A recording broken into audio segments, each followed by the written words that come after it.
Bismillahirrahmanirrahim. Assalamualaikum warahmatullahi wabarakatuh. Alhamdulillah wassalatu wassalamu ala Rasulillah wa ala alihi wa ashabihi wa man tabi'ahu ila yaumil qiyamah.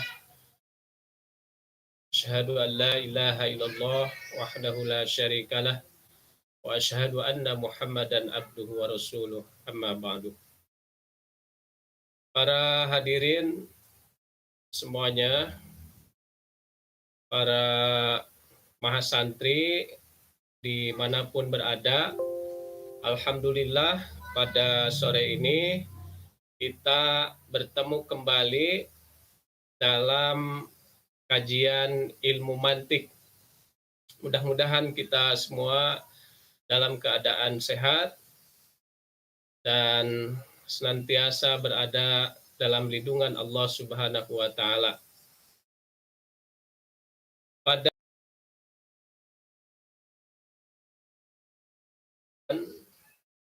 materi sebelumnya,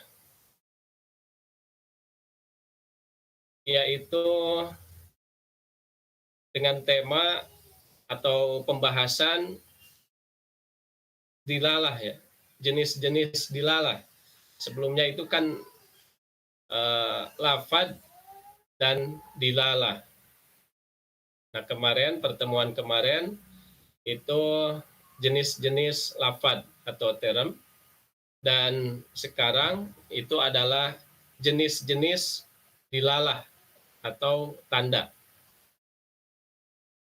Sebagaimana sudah disampaikan bahwa dilalah itu atau tanda itu adalah sesuatu yang menunjukkan kepada sesuatu yang lain atau sesuatu lainnya. Atau juga bisa kita pahami sesuatu yang dengan mengetahui sesuatu itu kita bisa mengetahui sesuatu lainnya.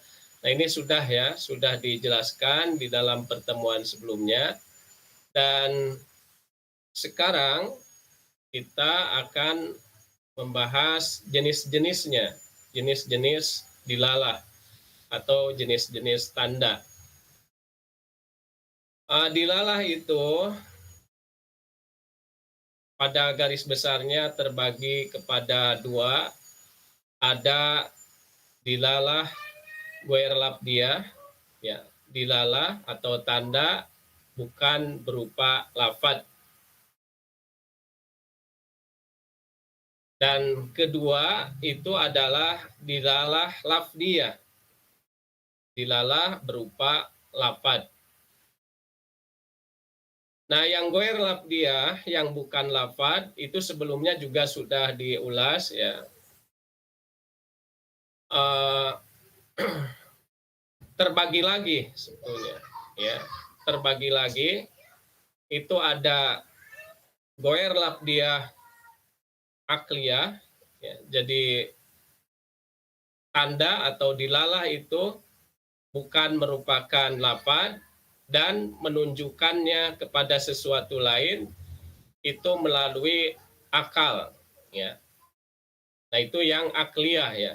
Jadi dilalah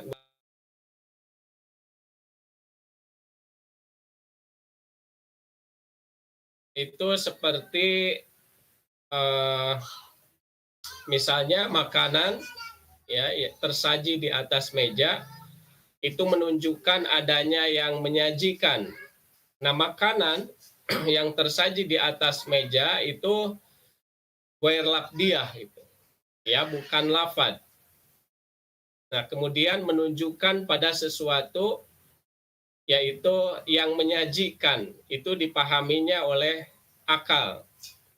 Karena akal tidak mengerti kalau ada makanan disajikan di atas meja, kemudian tidak ada yang menyajikannya. Nah, itu. Jadi itu yang disebut dengan dilalah ghair lafdiyah akliyah. Ya, tanda bukan berupa lafad, kemudian diketahuinya menunjukkan pada sesuatu itu melalui akal. Atau misalnya contoh lain, asap itu menunjukkan adanya api.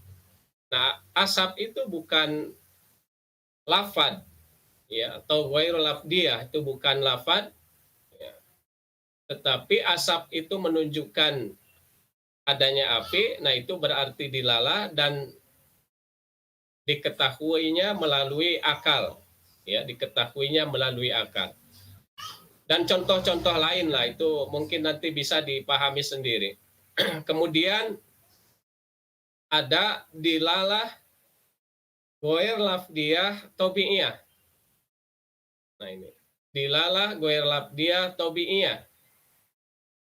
Jadi tanda bukan berupa lafaz tetapi menunjukkan pada sesuatunya itu melalui kebiasaan. Misalnya menunjukkannya cepatnya detak nadi itu menunjukkan demam. Nah, menunjukkannya cepatnya detak nadi pada demam itu berdasarkan kebiasaan. Nah, itu yang disebut dengan dilalah ghair lafdiyah tabi'iyah. Jadi tabi'iyah itu berdasarkan kebiasaan, ya, berdasarkan kebiasaan. Dilalah tanda, ghair lafdiyah bukan lafad, jadi cepatnya detak nadi itu bukan lafad. Nah, menunjukkan pada sesuatu yaitu adanya demam itu melalui kebiasaan, maka disebut dengan dilalah ghair lafdiyah tabi'iyah. Atau misalnya seperti apa, wajah merah, nah itu menunjukkan adanya malu, ya. Nah, itu juga sama itu. Merahnya wajah itu bukan lafdiyah, ya, ghair lafdiyah, bukan lafad. Nah, kemudian tabi'iyah. Jadi mengetahuinya merah wajah, ya, menunjukkan pada malu, ya, atau adanya rasa malu. Nah, itu berdasarkan kebiasaan. Jadi biasanya kalau orang malu, ya, itu wajahnya itu merah, ya, memerah. Atau juga kalau misalnya pucat, nah itu menunjukkan takut, ya, dan sebagainya. Kemudian yang ketiga itu dilalah ghair lafdiyah wad'iyah, ya. Dilalah ghair lafdiyah wad'iyah. Jadi dilalah tanda ghair lafdiyah bukan berupa lafaz, nah tetapi diketahuinya sesuatu itu, ya, atau tanda itu menunjukkan pada sesuatu itu melalui kesepakatan, ya. Nah, itu misalnya lampu merah. Lampu merah itu menunjukkan kita harus berhenti, ya, menunjukkan harus berhenti. Lampu merah itu bukan lafaz, ya, ghair lafdiyah, bukan lafaz. Nah, kemudian menunjukkan kepada sesuatu, yaitu harus berhenti. Nah, mengetahuinya itu melalui kesepakatan. Jadi ada satu kesepakatan bahwa ketika lampu merah itu harus berhenti. Nah, itu dilalah ghair lafdiyah wad'iyah. Nah, saya kira dengan beberapa contoh itu sudah dipahami, ya. Yang penting kita bisa memahaminya, ya. Apa itu dilalah ghair lafdiyah akliyah, dilalah ghair lafdiyah tabi'iyah, dilalah ghair lafdiyah wad'iyah. Yang selanjutnya yang dilalah lafdiyah. Nah, itu juga sama, ya, terbagi tiga lagi. Ada yang akliyah, ada yang tabi'iyah, kemudian ada yang wad'iyah. Dilalah lafdiyah. Dilalah lafdiyah itu adalah tanda berupa lafad. Ya. Nah, ada yang akliyah, jadi diketahuinya lafad itu menunjukkan kepada sesuatu melalui akal. Misalnya, adanya terdengar bunyi bahasa, ya ada yang berbicara, itu menunjukkan adanya yang berbicara. Ya kalau kita misalnya di rumah ya kita berada di luar kemudian mendengar ada pembicaraan, nah itu menunjukkan adanya orang yang berbicara. Ya, nah itu mengetahui adanya orang yang berbicara itu melalui akal. Sebab akal tidak mengerti kalau misalnya ada pembicaraan tetapi tidak ada yang berbicaranya. Nah, itu yang disebut dengan dilalah lafdiyah akliyah. Jadi tanda berupa lafad ya, kemudian diketahuinya sebagai tanda atau menunjukkan kepada sesuatu lainnya itu melalui akal. Nah, kemudian yang kedua itu adalah tobi'iyah. Tadi sama. Tobi'iyah itu kebiasaan. Jadi dilalah tanda lafdiyah berupa lafad ya, tetapi apa tobi'iyah itu diketahuinya menunjukkan pada sesuatu itu berdasarkan kebiasaan. Misalnya ada rintihan ya, aduh gitu.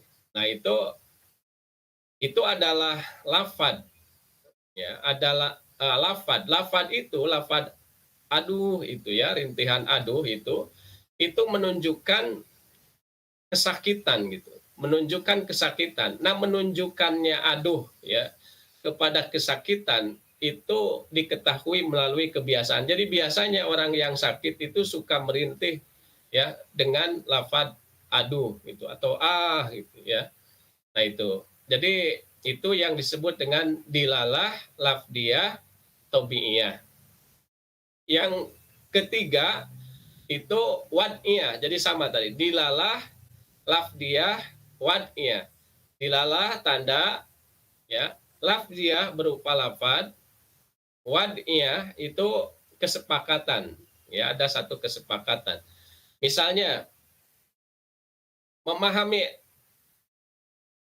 insan ya, kata insan atau manusia di dalam bahasa Indonesia di dalam bahasa Indonesianya itu menunjukkan uh, hewan yang memiliki kemampuan berpikir ya, manusia. Nah, itu menunjukkan pada hewan yang memiliki kemampuan berpikir. Nah, itu berdasarkan satu kesepakatan bahwa manusia itu memiliki kemampuan berpikir. Ya, nah itu adalah dilalah lafdiyah wad'iyah. Jadi al-insan itu berupa tanda ya, atau manusia itu berupa tanda, tandanya lafad ya, berupa lafad manusia. Nah, itu lafad. Nah, kemudian menunjukkan pada hewan yang memiliki kemampuan berpikir itu melalui kesepakatan. Nah, itu yang disebut dengan dilalah lafdiyah wad'iyah. Nah, selanjutnya dilalah lafdiyah wad'iyah itu terbagi kepada 3 bagian. Nah, ini sebetulnya yang menjadi perhatian ya, atau menjadi pusat ya perhatian para logisi ya, atau ahli logika. Ini seperti yang ini yang nanti ya kenapa menjadi perhatian ya para logisi ini, karena yang akan mewakili atau menunjukkan apa yang ada di pikiran itu. Nah, itu dilalah lafdiyah wad'iyah, dilalah lafdiyah wad'iyah. Ini terbagi 3, ada yang dilalah lafdiyah wad'iyah mutobakoh ya, mutobakoh. Kemudian ada yang dilalah lafdiyah wad'iyah tadomuniyah atau tadomun. Kemudian ada dilalah lafdiyah wad'iyah iltijamiyah ya, iltijam atau iltijam. Nah, ini Yang tiga ini juga disebutkan di dalam Sulam Munawarok, ya. Di dalam Sulam Munawarok itu disebutkan dilalatul labdi ala ma wafaqah yad'una dilalatal mutobako. Nah itu ya. Yad'uha dilalatal mutobako. Jadi ini kadang kalau nadom ya kemudian dibaca tidak nadom. Nah ini kadang suka agak lupa juga ya. Jadi dilalatul labdi ala mawafaqah itu menunjukkannya lapad kepada makna ya wafakohu yang sesuai, ya ini artinya makna utuh. Ya. Yad'unaha ya atau yad'unaha dilalatal mutobako. Mereka menyebutnya atau mengakuinya sebagai dilalah mutobako. Ya, jadi disebut dengan dilalah mutobako. Jadi tanda atas makna utuh itu. Ya, tanda atas makna utuh itu dilalah mutobako. Ya, dilalatul labdi ala mawafaqah yad'unaha dilalatal mutobako. Nah, itu yang pertama dilalah mutobako ya. Seperti apa contohnya? Ya tadi sebetulnya sudah ya seperti insan gitu. Atau misalnya contoh lain lah seperti Al-Quran. Nah Al-Quran menunjukkan pada kitab Allah yang diturunkan kepada Nabi Muhammad ya secara keseluruhannya. Jadi bukan hanya sebagian suratnya saja atau bukan Al-Quran dengan yang lain. Nah itu jadi penggunaan lafaz Al-Quran untuk satu kitab yang diturunkan Allah kepada Nabi Muhammad keseluruhannya, nah itu adalah dilalah mutobako. Jadi menunjukkan secara utuh ya, menunjukkan secara utuh. Itu dilalah mutobako ya. Nah yang kedua itu dilalah tadomun ya, dilalah tadomunia, dilalah labdiyah, wadiyah, tadomunia. Nah ini jadi lafad itu ya atau dilalah ya tanda berupa lafad kesepakatan tetapi menunjukkan pada bagian maknanya ya, atau makna kandungan ya, makna kandungan. Contohnya itu seperti penggunaan kata asobi misalnya itu untuk anmilah. Asobi itu kan jari-jari. Ya, asobi itu jari-jari. Nah, tetapi yang dimaksud asobi di dalam ayat Quran ya yang menerangkan munafik itu yaj'aluna asabi'ahum fi adhanihim minas sawa'iqi hadzarul maut. Nah itu yaj'aluna asabi'ahum, mereka itu menjadikan jari-jari mereka fi adhanihim pada telinga mereka gitu. Ya maksudnya menutupi telinga mereka. Nah ini maksud asobi di situ atau penggunaan asobi di situ bukan untuk jari. Ya karena nggak mungkin gitu ya semua jari itu menutupi telinga mereka, tetapi yang dimasukkan ke telinga itu adalah anmilah ya, jadi ujung jari ya, maksudnya itu ujung jari. Nah itu asobi ya kepada makna sebagiannya atau kepada ujung jari itu disebutnya dilalah dilalah tadomunia gitu. Jadi tanda atas makna kandungan. Ini kalau di dalam ilmu bayan ini sama ya sebetulnya dengan majaz mursal. Ya, majaz mursal di situ ada yang mimbabi itlaqil kul wa irodatil juz'i itu. Jadi disebutkan atau diungkapkannya secara keseluruhan asobi, tetapi yang dimaksudnya adalah anmilah ya, itu ujung jari gitu. Jadi bukan jari, bukan keseluruhan jari, tetapi itu ujung-ujung jari itu. Nah, itu tadomunia. Ya. Ya, kalau contoh lain misalnya disebutnya rumah, tapi maksudnya hanya bagian rumah saja gitu. Misalnya saya kemarin mengetuk rumahmu, tapi kamu tidak ada gitu. Nah, itu bukan mengetuk rumah gitu. Ya, yang diketuk itu pintunya maksudnya. Ya, jadi penggunaan rumah untuk pintu. Atau misalnya ya apa saja ini kita punya, tapi hanya bagiannya saja. Ya, misalnya apalah, pokoknya ada bagiannya yang rusak, tapi kemudian menyebut motor saya rusak. Nah, itu penggunaan motor bukan untuk keseluruhan motor, tetapi untuk bagiannya saja. Nah, itu yang disebut yang seperti itu disebut dengan dilalah labdiah tadomunia.